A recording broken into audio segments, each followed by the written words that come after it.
Termasuk katanya pernah mendorong motor ya. Oh ya, itu kisahnya dia ketika datang ke sini. Gus Dur datang ke Makassar Datang ke ya. Makassar dan naik motor Vespanya beliau. Vespanya beliau ya. Harus membawa Gus Dur ke satu tempat ya, dan dia naik Vespa dan mogok di tengah jalan dan harus didorong sama-sama. Kalau tidak salah diundang dalam rangka acaranya DKM ya, Dewan Kesenian Makassar. Iya, Dewan Kesenian Makassar. Betul, Iya, betul. Luar biasa beliau. Dia hadir di semua lini, di semua momen, semua segmen.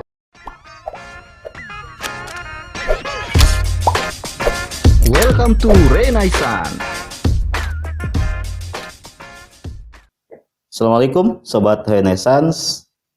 Hari Minggu tanggal berapa kemarin itu ya? 3 hari setelah Lebaran tepatnya. Tanggal 16 Mei Indonesia dan khususnya Sulawesi Selatan berduka atas wafatnya seorang kiai karismatik namanya Andai Gurutta Haji Sanusi Baco. Beliau adalah Rais Suryah NU Sulsel dan Ketua MUI Provinsi Sulawesi Selatan.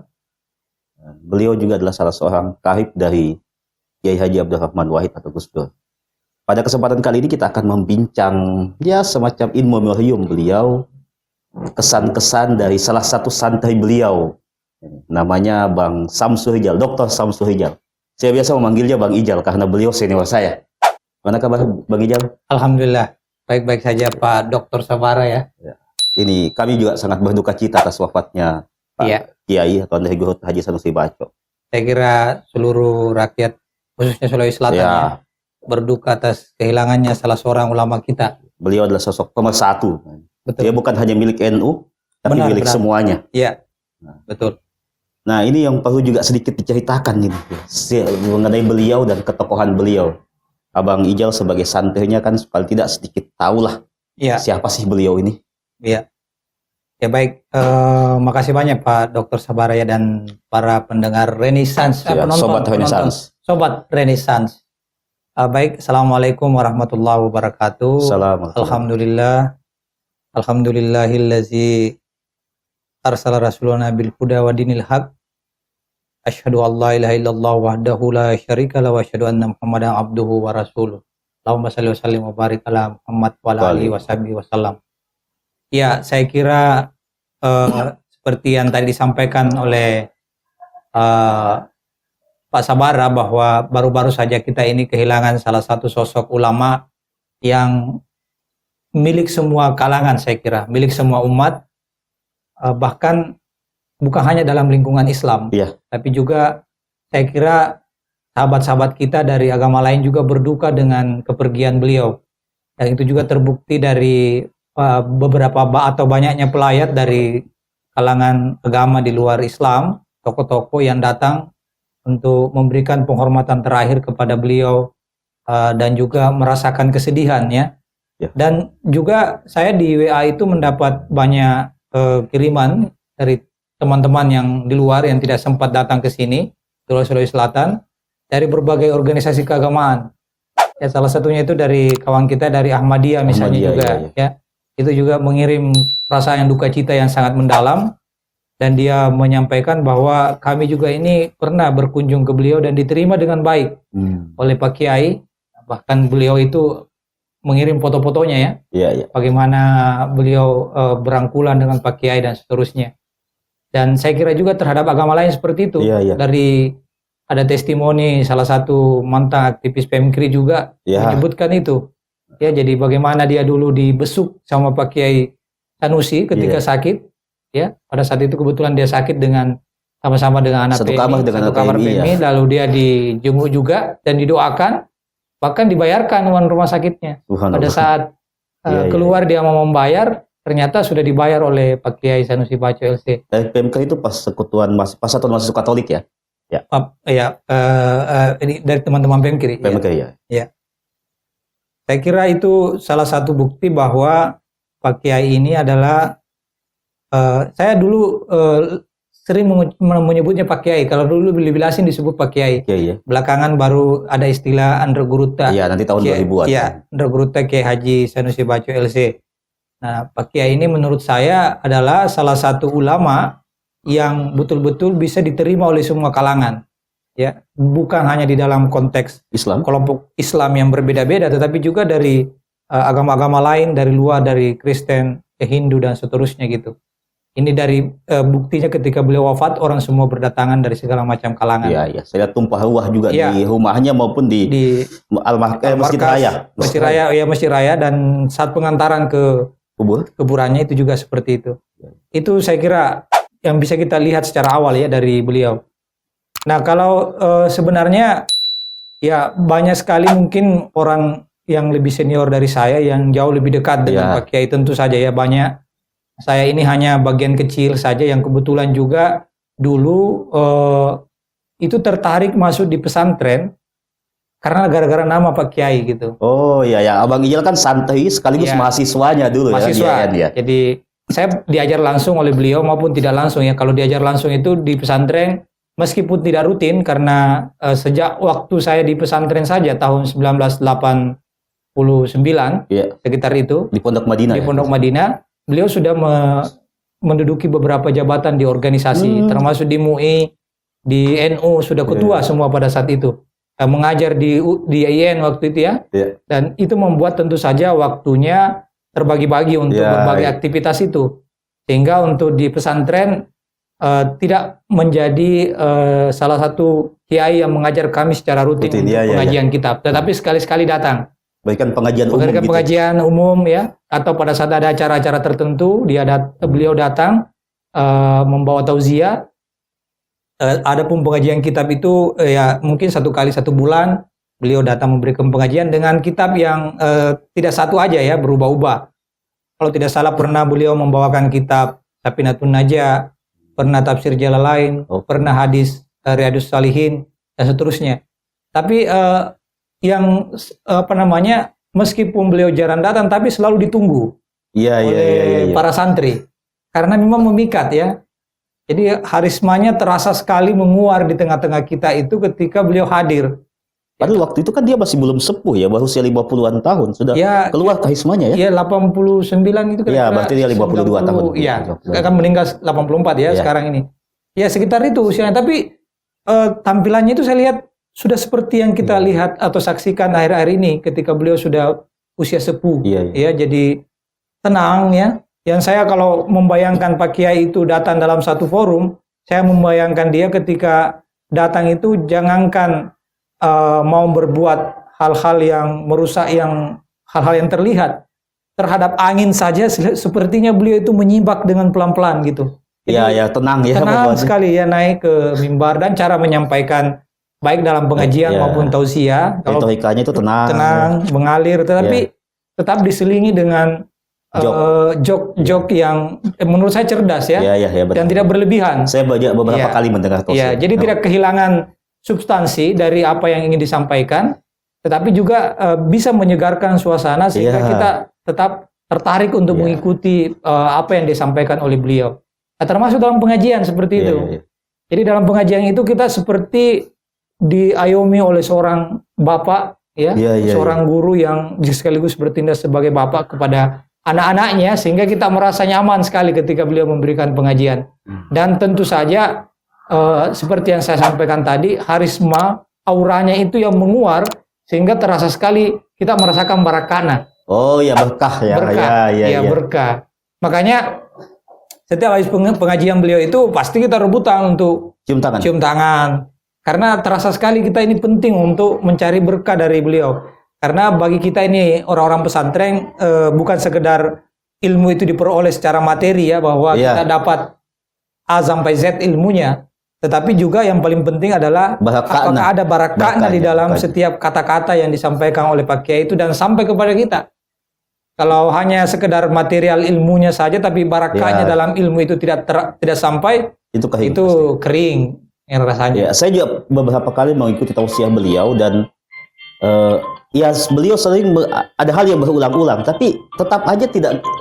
Iya. Tetap kita merasakan. Nah, ini mungkin tantangan bagi Iya. kita yang para Mubalik. generasi mubalik selanjutnya ya, Iya, soal berkah itu tadi. iya, iya.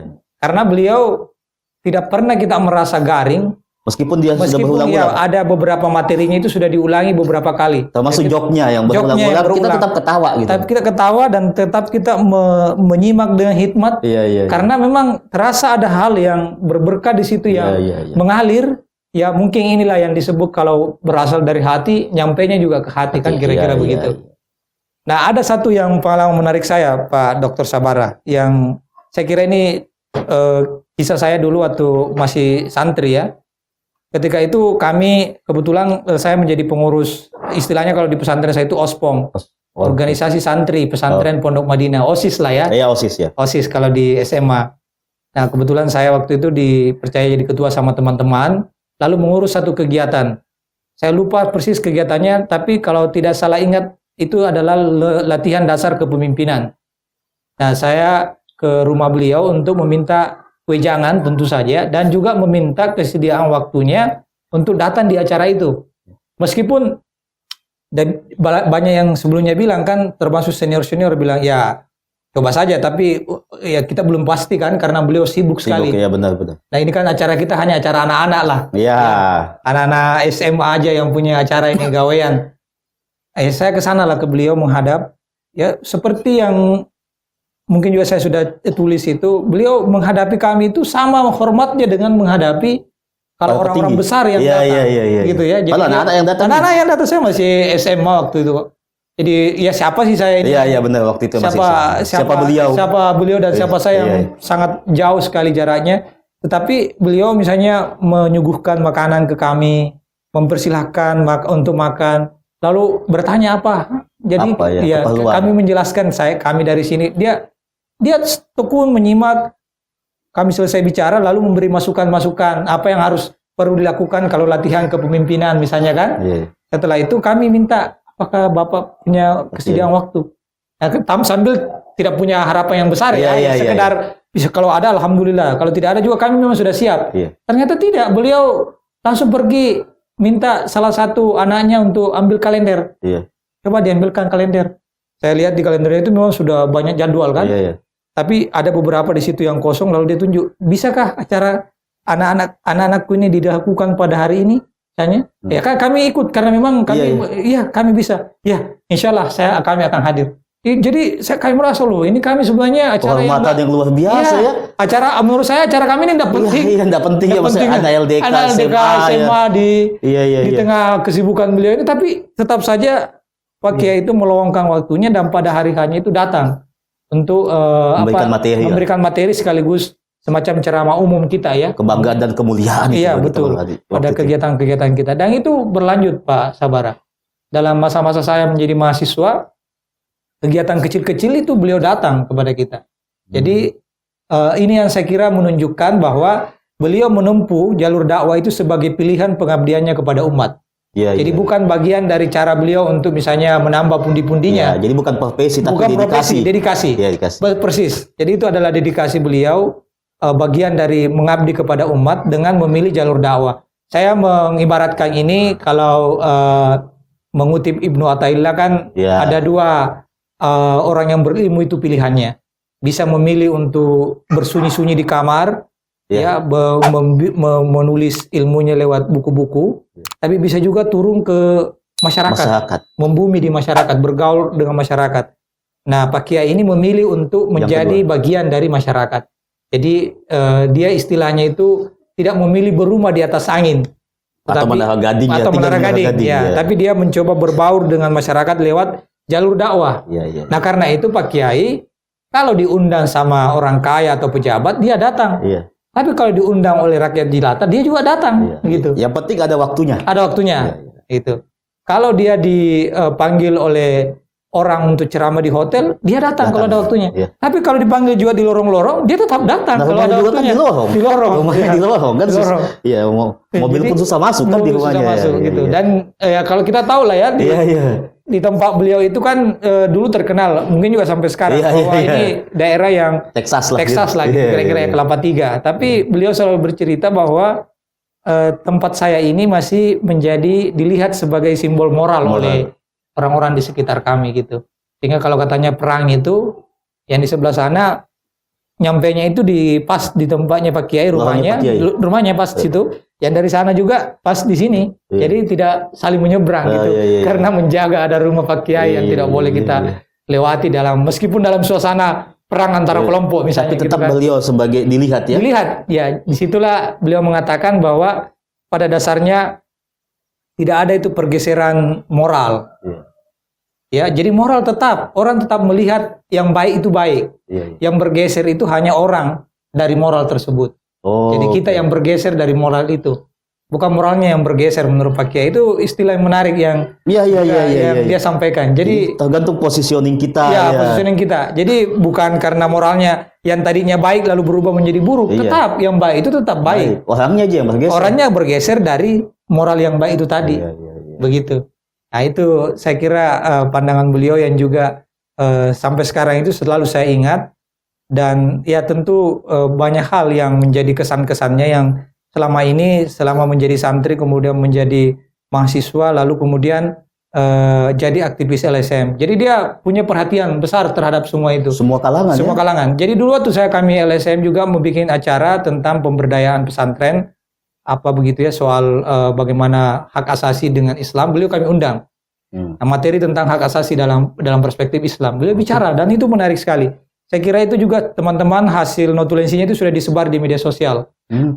Ceramah beliau pada saat itu bagaimana dia bicara tentang Kuliatul Khamsnya Imam Al-Ghazali ya sebagai basis dari penghargaan hak-hak dasar manusia di dalam Islam. Iya, iya. Yang menurutnya itu sebenarnya sudah sangat paripurna. Sangat paripurna. Ya ketika itu kita eksplorasi kemudian kita jalankan dalam kehidupan sehari-hari, maka seorang Islam itu seharusnya menghargai hak-hak asasi manusia. Hak hidup manusia mulai dari hak kebebasan beragama, hak untuk hidup, ya, hak untuk mendapatkan pendidikan yang layak, hak untuk dijaga harta bendanya, hak untuk dijaga keturunannya, itu pasti katanya. Kalau orang menjalankan syariat Islam dengan sungguh-sungguh gitu. Iya, iya, iya. Nah, karena itulah saya terinspirasi sebenarnya dari situ. Jadi kalau kemana-mana saya ngomong itu, saya selalu mengatakan bahwa dari apa yang diajarkan oleh ulama-ulama di tempat saya belajar, ya Pak Kiai salah satunya, Pak Kiai Sanusi dan beberapa yang lain baik langsung maupun tidak langsung, saya meyakini bahwa yang namanya penegakan syariat Islam itu adalah ketika di tempat itu kekuasaan itu bisa menjamin hak-hak dasar umat manusia yang 5 ada, tadi itu. yang 5 tadi itu. Ya kalau dalam bahasa kita sekarang itu menjamin ekonomi sosial budaya, ekosopnya itu. Ekosop dan sospol ya. Sospolnya. Ya, ya. Nah, kalau negara mampu menjamin itu bagi semua warga negara, maka itu indikator syariat Islam sedang tegak di tempat tersebut atau di negara tersebut. Karena itu saya sering kutip satu kaidah yang saya juga dapatkan dari guru-guru di khususnya di NU ya. Dan Pak Kiai juga, Pak Kiai Sanusi, tasarruful imam ala ar-ra'iyya manutum bil maslahah. Jadi kewajiban seorang pemimpin itu adalah mendatangkan kemaslahatan bagi seluruh rakyatnya. Dan kemaslahatan itu adalah menjamin pondasi 5 pondasi dasar tadi itu terpenuhi dari 5 tadi itu. Itu yang saya kira luar biasa dari Pak Kiai. Jadi beliau itu sangat tidak formalis memahami penerapan syariat Islam. Persis. Iya, iya, iya. Persis. Ya ini ada kisahnya lagi. Ini. Ada kisahnya lagi soal itu ya. Jadi ya suatu ketika saya mendatangi beliau bersama dengan senior-senior kita, salah satunya itu dengan Prof. Kadir Ahmad, Prof. Ibu Nur Hayati. Kami mau bicara soal syariat Islam itu sebenarnya apa gitu kan. Saat itu kebetulan sahabat-sahabat kita, kawan-kawan kita ada yang lagi getol ya untuk Islam, melakukan formalisasi syariat Islam. Ya, bagi beliau sebenarnya sih kan juga menerima semua kalangan ya. Jadi yang mau melakukan itu oke aja bagi beliau kan. Tapi ketika kami sampai ke Pak Kiai menjelaskan soal apa sebenarnya itu syariat Islam.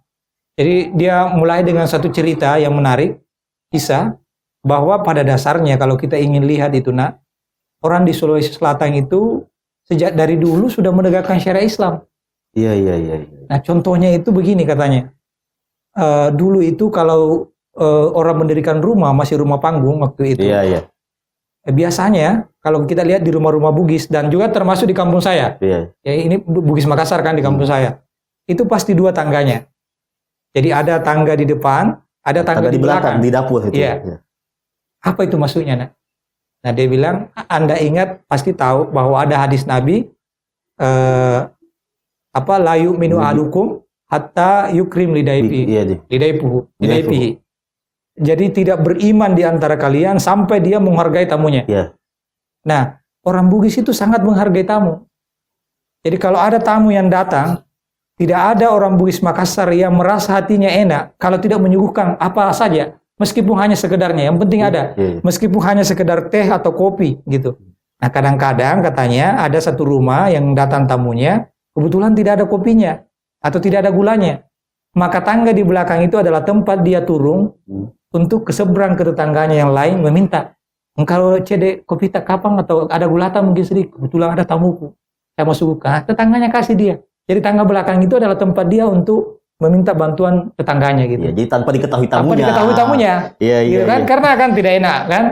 Sama Iya. dengan kira-kira kisah dulu Rasulullah itu didatangi tamunya lalu memadamkan lampunya. Ada sahabat Rasul. Sahabat Rasul ya, sahabat Rasul. Dia pura-pura makan. Iya, karena Hanya cukup untuk satu orang. Untuk Satu orang. satu Iya, orang. iya. Sama ini. Jadi sangat substantif Substansi. memahami. Jadi menurut syariat dia, Islam. lah ini kan syariat Islam katanya ini. Syariat Islam. Orang rela ke belakang diam-diam seakan-akan dia punya sesuatu, padahal semuanya tidak ada, demi untuk menyuguhkan makanan kepada tamunya gitu.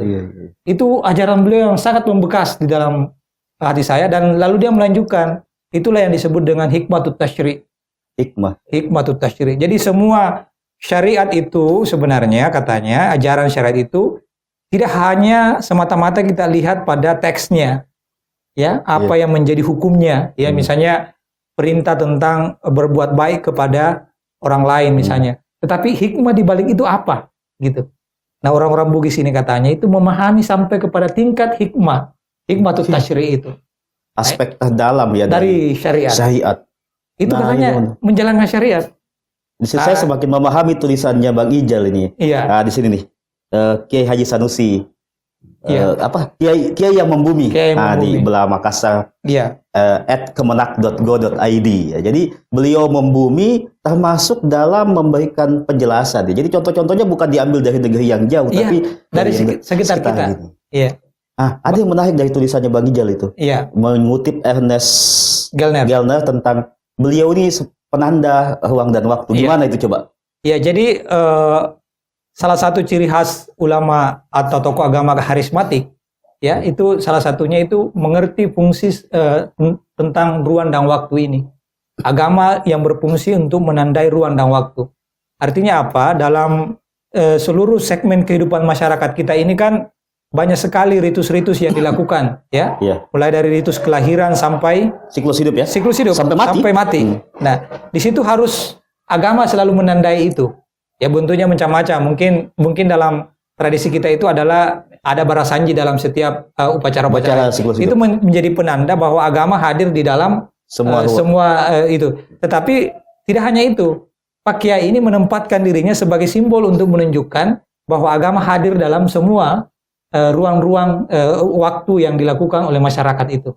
Jadi dia hadir ketika misalnya ada acara nusul Quran, dia hadir ketika acara Maulidan, Isra Mi'raj, akikahan dan sebagainya. Meskipun itu dia lakukan masyarakat, karena dia ingin bahwa agama itu kelihatan pada hadir pada semua momen-momen yang penting di dalam kehidupan masyarakat, sehingga terasa bahwa semua perayaan keagamaan yang dilakukan oleh masyarakat ini itu adalah perayaan yang terkait dengan keagamaan. Jadi ingin agama itu membumi hidup tanpa harus formalis. Iya, ya betul bahwa ada misalnya keinginan untuk melakukan formalisasi syariat Islam, tapi beliau memilih jalur kultural semacam itu. Iya. Jadi agama itu selalu muncul sebagai penanda dalam semua ruang-ruang aktivitas kehidupan masyarakat, khususnya dalam konteks siklus kehidupan itu. Dia hadir di situ.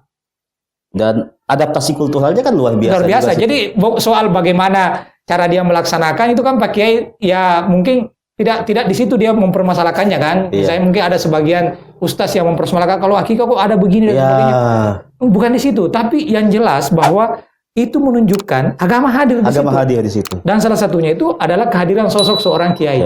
Agama yang tidak dir kebudayaan. Tidak dir kebudayaan itu yang paling penting. Ini saya ingat dengan ada ceramahnya Gus Baha, ya. Gus Baha. Gus Baha bilang ada katanya yang bertanya, ya ini lebih kurang begitulah ya. Saya detailnya saya tidak bisa hafal betul. Ada yang bagaimana kalau kita seorang ulama diundang datang ke acara-acara yang kita tahu acara itu ada unsur-unsur kejahatan di sana. Misalnya mungkin ada ada judi, ada gitu. judi Iya, ya, misalnya seperti itu. Iya. Tapi seorang kiai diundang sana untuk baca doa atau apa kan gitu. Iya. Apa jawabannya Gus Bah? Harus datang. Karena jangan sampai yang mengisi doa itu adalah orang yang justru tidak memahami. Nah, jadi kita mengisinya itu agar pada persoalan berdoanya itu benar di situ. Iya. Nah, ini saya memaknai itu sama dengan itu tadi, bahwa Iya. penanda agama itu harus tetap hadir dalam seluruh segmen kehidupan masyarakat, meskipun kita tidak sepenuhnya bisa menghilangkan bahwa di situ ada unsur yang tidak sesuai dengan agama. Ya, jadi ya apa yang tidak bisa dilakukan secara keseluruhan ya sebagian dulu lah. Istilahnya polan-polan. Itu sudah. Ya. Begitu, itu yang saya lihat dari Pak Kiai ya. Jadi ini tafsir, tentu saya tafsir ya. Ini sudah tafsir saya dalam membaca Pak Kiai, tafsir seorang santri terhadap Kiainya, bahwa Pak Kiai itu ingin hadir dalam semua momen-momen kehidupan di masyarakat. Ya karena itu tadi, dia ingin bahwa kelihatan itu agama ada di dalam semua momen-momen kehidupan yang penting di dalam masyarakat, dalam semua segmen. Sehingga apa yang kita sebut bahwa agama Islam itu betul-betul membumi dan dijalankan oleh masyarakat itu terjadi gitu. Buktinya, loh, pada saat saya akikah ada Pak Kiai kok. Iya kan? Pada saat saya tahlilan ada Pak Kiai hadir. Jadi ini menjadi bagian dari acara keagamaan gitu kira-kira. Beliau itu mengkontekstualisasikan salih likulli zaman wa makan. Betul. Seperti itu ya. Iya, luar biasa itu beliau. Iya, luar biasa. Nah, beliau ini kan ternyata salah satu karib Gus Dur ya, meskipun usia sedikit lebih tua. Ya. Ada nggak kisah-kisah beliau dengan banyak sih. Iya, itu juga saya kira ada beberapa yang sudah sering dengar kisah beliau dengan Gus Dur itu. Salah satunya ketika Pak Kiai itu perjalanan menuju ke Mesir bersama Gus Dur. Itu kan naik kapal katanya waktu itu menurut masih naik kapal menurut cerita Pak Kiai. Mana Gus Dur ini memang ahli jok. Dan joknya itu selalu baru katanya Pak Kiai. Hampir tiap hari Gus Dur itu cerita jok-jok tertentu. Sehingga perjalanan ke Mesir itu tidak membosankan. Kalau tidak ada Gus Dur katanya bisa bosan sekali 1 bulan kok. Di kapal. Nah, ada satu kisahnya itu, satu ketika Gus Dur ambil uang yang dibagikan, dia bilang, ayo kesini semua, ini ada orang jalan di dalam uang saya. Datang katanya semua orang ngumpul, mana Gus, mana? Aduh, kalian terlambat katanya, ini kan tadi di jalan sini, tapi sudah belok ini, ada pembelokannya, jadi sudah hilang ini orangnya katanya.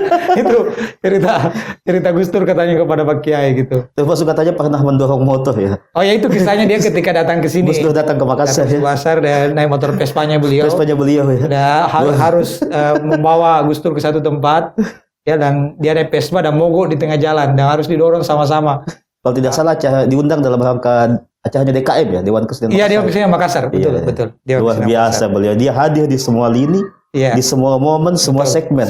Itu yang dimaksud kiai yang membumi. Ya, kalau istilahnya siapa nih? Gramsci, intelektual organik atau ulama organik. Ulama organik. Dia ulama organik. Yang benar-benar hidup, memberi hidup sehingga ketika kematiannya pun orang-orang semua bersedih dan insya Allah beliau sedang berbahagia. Iya. Nah, ini saya itu pertama kali mendengar kisah Pak Kiai itu, nama Pak Kiai itu di kampus saya itu justru masih kecil saya, masih SD, diceritakan ketika ada peristiwa soal Barasanji di satu tempat di Bantaeng. Jadi ada konflik Barasanji, ya waktu itu soal Barasanji ya, karena soal Barasanji ini mungkin ada satu ustaz lah yang ceramah, lebih kurang ya, mohon maaf kalau salah ini, karena ini kan hanya cerita yang saya dengar ya, hanya cerita, tapi bukan itu poinnya. Poinnya nanti pakainya. Ada cerita bahwa ada yang ustaz ceramah, kalau lihat Barasanji bakar, ya, gitu katanya ya. Tapi yang saya dengar belakang itu katanya, itu sampai ke masyarakat itu sudah berbengkak itu cerita. Bengkak cerita. Ya. Padahal katanya ustaz itu hanya bilang, kalau lihat Barasanji dengan Al-Quran, tempatkan Barasanji di bawah, Al-Quran di atas. Cocok kali itu benar. Iya. Cuma katanya di antara itu jamaahnya mungkin, atau karena nyambung ini cerita, ada yang melihat itu mungkin kebetulan Barasanjinya di atas dari Al-Quran, dia langsung ambil itu Barasanji bakar. Nah, jadilah terjadi peristiwa pada saat itu, ada konflik sedikit kan antara jamaah Pak Barasanji dengan yang tidak Pak Barasanji. Pak Kiai diundang ceramah di situ, datang di tempat itu. Nah, Pak Kiai itu ketika sampai ke sana, dia menempatkan dirinya secara bukan menjadi milik salah satu kelompok. Kita tahu lah Pak Kiai sebagai bagian dari NU tentu Barasanjian kan. Tapi dia tidak menjadi memosisikan dirinya sebagai orang yang betul-betul membela ini kelompok yang Barasanji kan. Tapi dia ceramah pada saat itu. Ya kalau ceramahnya detailnya saya tidak tahu karena ini cerita saja saya dengarkan. Tapi inti dari ceramah itu beliau mencoba menjelaskan tentang bagaimana seharusnya kita meletakkan soal Barasanji ini ya dengan contoh-contoh konkret yang ada di masyarakat. Dan setelah itu reda itu konflik, hilang itu konflik. Nah sejak saat itulah saya mendengar nama Pak Kiai. Oh ada yang disebut Pak Kiai. Itu ya. kesan pertama Kesan tentang pertama Pak Kiai. Yang Jadi membuat saya wah berarti mau sekolah di pesantren. Iya berarti ini Pak Kiai ini luar biasa ini orangnya ini. Dia mampu menyelesaikan satu masalah di masyarakat yang berat karena kan cerita tadi itu berat. Berat sekali, saya dengar itu cerita. Iya sudah berkelahi kan, malah ya. sudah ada yang dibakar kan anunya. Tapi dia bisa menyelesaikannya. Jadi ketika saya menonton misalnya film-film layar tancap di kampus saya itu ada Sunan Bonang saya lihat, saya bilang wah kayak inilah namanya Pak Kiai ini, begitu ya. Nah, Ramadan itu kebetulan kan di Ramadan itu ada dulu di RRI itu Pak Kiai dan Naba. Padahal itu sebenarnya Pak Kiai yang di situ itu bukan Pak Kiai Sanusi, Pak Wakri Wahid kalau tidak salah, yang disebut Pak Kiai dan ada dan Naba. Tapi dalam imajinasi saya Pak Kiai itu itulah yang dulu diceritakan oleh bapak saya yang sedang ceramah sekarang di RRI itu. Pak Kiai itu. Jadi saya nyimak dengan baus itu. Nah ketika ada mahasiswa KKN datang di kampus saya lalu bercerita bahwa sekarang ada pesantren itu yang pimpinannya adalah Pak Kiai Sanusi. Bapak saya langsung, saya masuk di situ. Tadinya saya itu kan tidak mau jauh-jauh dari kampung kan. Saya ini orang anak sendiri. Tidak mau berpisah, tidak anak tunggal, tidak mau pisah orang tua. Tapi ketika dengar bahwa Pak Kiai yang pimpinannya situ, saya mau. Karena yang dalam imajinasi saya tentang Pak Kiai tadi itu saya mau ketemu. Saya harus ketemu dengan orang yang saya bayangkan ini sosoknya kan. Kira-kira begitulah. Dan akhirnya betul. Saya nanti suatu saat ketemu. Dan apa yang saya bayangkan tentang beliau nyata. Begitu. Jadi tenang. Penuh harisma, penuh aura. Dan sebagainya. Meskipun yang saya bayangkan pakai serban tidak. Tidak. Ya justru dia kan pakai sarung, pakai kopiah. Kopiah hitam yang tinggi ya. Jadi dia tidak pakai. Dia tidak selalu pakai jas. Jas ya. Jadi itu juga yang menarik. Dari gaya Bugis Makassar berpakaian.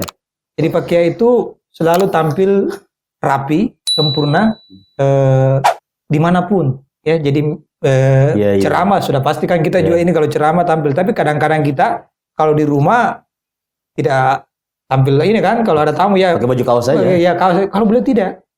Jadi kalau kita bertamu siapapun tamunya ya seperti saya tadi itu kayak anak-anak. Tetap dia pakaian rapi, pakai kopiah, pakai kemeja. Pakai sarung dan baru dia datang menyambut tamunya. Itu yang dibilang kalau orang Bugis makiade ya. Makiade betul. Makiade. Jadi dia sudah sisir rapi. Padahal yang datang dia anak-anak. Anak-anak. Iya. Kalau kita kan kalau yang datang itu adik-adik mahasiswa, pasti kita baju kaos. Baju kaos celana pendek ya. Tidak, beliau tidak. Tidak begitu. Padahal kadang-kadang kita datang yang mahasiswa ini diantaranya banyak yang baju baju kaos. Iya, celana jeans robek malah ya. Itu saya kira pakai itu penghargaannya terhadap manusia itu luar biasa, memuliakan manusia itu luar biasa. Iya. Nah, rumahnya itu yang di lorong itu buka semua kalangan ya, teman-teman Ahmadiyah, teman-teman Syiah, bahkan teman-teman non-Muslim diterima dengan sepenuh hati ya. Betul. Ya, saya membaca beberapa kisah. Jadi, gimana sih sebenarnya cara pandang beliau atau penyikapan beliau tentang kepelbagian ini? Gimana kalau yang menurut Abang Ijal tahu? Iya itu tadi pertama dari sikap beliau menerima orang itu sudah menunjukkan bahwa mereka beliau tidak membedakan siapapun dia dari kelompok apapun dari agama apapun juga. Saya tahu, saya tidak tahu persis ya, tapi saya meraba bahwa tidak semua dia sepakat dengan kelompok itu. Pastilah. Pasti. Ya pasti. Misalnya katakanlah dengan Ahmadiyah, tentu banyak hal yang dia tidak sepakati. Tapi dia menerima karena dia melihat sebagai manusia yang sama dengan beliau yang kita harus hargai kemanusiaannya.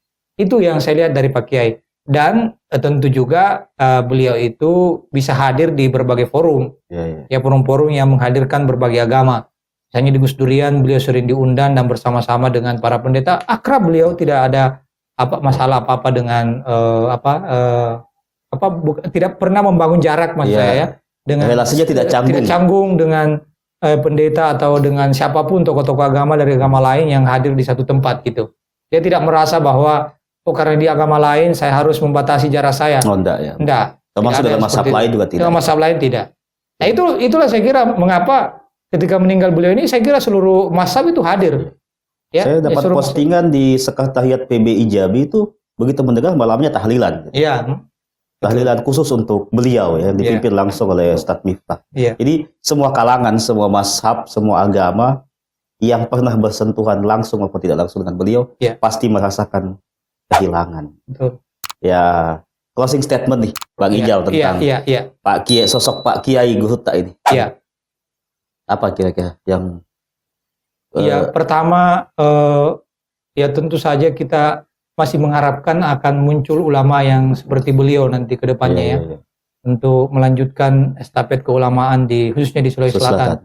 Karena kalau tidak ada ulama, saya kira kehidupan kita menjadi kering. Benar. Kalau dai-dai banyak, tapi yang bisa menjadi ulama itu yang penting. Yang bisa menjadi uswah ya, teladan. Betul. Jadi kalau memakai kategorinya Prof. Kadir Ahmad kan ya ada ustaz, ada guruta, yang ada andro guruta kan. Di buku Ulama Bugis ya. Di buku Ulama Bugis. Kita membutuhkan ini yang andro guruta ini dalam konteks kehidupan kita yang sekarang ini. Terakhir tentu saja masih dalam suasana berkabung. Ya, kami juga mengharap para sahabat-sahabat Renaissance untuk mendoakan beliau. Semoga ditempatkan di tempat yang mulia, paling tinggi di sisi Allah Subhanahu wa taala, dan juga sekaligus kalau di kesempatan ini sebagai santrinya, kalau ada yang merasa ada sesuatu hal yang terganjal, ya mungkin bisa memaafkan ya. Bagaimanapun sebagai manusia biasa, kita harus saling memaafkan antara satu dengan yang lainnya. Saya kira itu aja poin saya sebagai juga closing statement dalam diskusi kita yang bincang-bincang dengan sahabat Renaissance pada kesempatan kali ini. Begitu.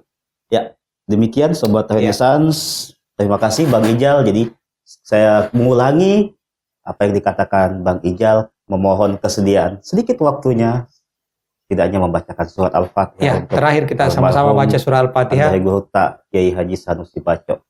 Al-Fatihah. La hadrati Rasul Mustafa Al-Fatihah.